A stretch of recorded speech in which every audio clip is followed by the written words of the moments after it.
कांग्रेस, जिसने गांधी नाम को तो पहले ही मिट्टी में मिला दिया, लेकिन अब सत्याग्रह के मायनों को भी बदल रही है। क्यों? देश की जनता से अपनी 5,000 करोड़ की चोरी छिपाने के लिए। और ये चोरी कैसे हुई? 1937 में नेहरू द्वारा शुरू किए अंग्रेजी अखबार नेशनल हेराल्ड, जो 2008 से कहीं छपा ही नहीं, उसे फिर भी लीज पर सरकारी जमीन मिलती रही, जिसका कमर्शियल तौर पर इस्तेमाल हो रहा है और जिससे सोनिया गांधी और राहुल गांधी की जेबें भरती रही। देश भर में सरकार से लीज पर ली गई इन जमीनों पर कमर्शियल बिल्डिंग्स बनाई गई। उसके कुछ हिस्से को दुकानदारों और बड़ी कंपनियों को किराए पर दे दिया गया, जो कि पर्पस ऑफ लीज से अलग है। ये जमीन कौड़ियों के दामों पर लीज पर ली गई और मार्केट रेट पर इन्हें किराए पर दे दिया गया या बेच दिया गया। पूरे देश में नेशनल हेराल्ड की कई जमीनें हैं और आज हम उदाहरण के तौर पर आपको केवल 4 शहरों के बारे में बताएंगे, जो भोपाल, मुंबई, लखनऊ और दिल्ली में स्थित हैं। इंडिया टीवी और दैनिक जागरण की रिपोर्ट के मुताबिक 1983 में जमीन मुंबई के नामी इलाके बैंड्रा में आवंटित हुई, लेकिन अखबार नहीं जुटा। यहाँ पर 11 मंजिला कमर्शियल बिल्डिंग बनाई गई, जिसका हर फ्लोर लगभग 6,500 स्क्वायर फीट है। वहीं हर महीने का किराया लगभग 16.5 करोड़ है। भोपाल, 1981 में जमीन आवंटित की गई, लेकिन अखबार छपना 1992 में ही बंद हो गया और फिर सामने आया कि कांग्रेस नेता ने फर्जीवाड़ा कर इस जमीन को एक बिल्डर को बेच दिया, वो भी कम दाम में। और आज यहाँ शॉपिंग मॉल है, जिसकी जमीन की कीमत 150 करोड़ से भी अधिक है। 1938 में जमीन आवंटित की गई, लेकिन अखबार छपना 1999 में ही बंद हो गया।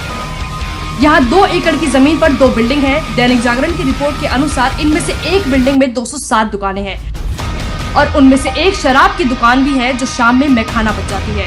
इस जमीन की कुल कीमत आज 100 करोड़ से भी अधिक है। दिल्ली के नामी इलाके में 1967 में जमीन आवंटित की गई, लेकिन अखबार छपना 2005 में ही बंद हो गया। और आपको जानकर हैरानी होगी कि यहाँ पर 2012 में पासपोर्ट सेवा केंद्र खोला गया और राहुल गांधी की यंग इंडिया का दफ्तर भी यही है, जिसको हाल ही में ईडी ने सील किया है। दैनिक जागरण के अनुसार इस बिल्डिंग की अनुमानित कीमत 500 करोड़ से ज्यादा है और हर महीने करीब 7 करोड़ का किराया आ रहा है। ये कीमत केवल 4 शहरों की है, जो कि इंडिया टीवी की तहकीकात में सामने आई। ऐसे अलग अलग शहरों में और भी जमीनें हैं, जहां से आ रहे किराए को गांधी परिवार अपने ऐशो आराम के लिए इस्तेमाल करता आया है। इन माँ बेटों ने न केवल सरकार से झूठ बोलकर जमीन ली, बिल्डिंग बनाकर दुकानदारों को बेचने के लिए भी झूठ बोला, और तो और सरकारी जमीन जो जनता की संपत्ति है, उसका इस्तेमाल अपने निजी स्वार्थ के लिए किया। वरना जिस राहुल गांधी का राजनीतिक करियर पार्टी अध्यक्ष और सांसद से आगे नहीं बढ़ा, वो 60,000 रुपए की केवल जैकेट पहनता है। उसके पास खुद की 16 करोड़ की केवल घोषित संपत्ति है। आए दिन थाईलैंड या इटली जाता है।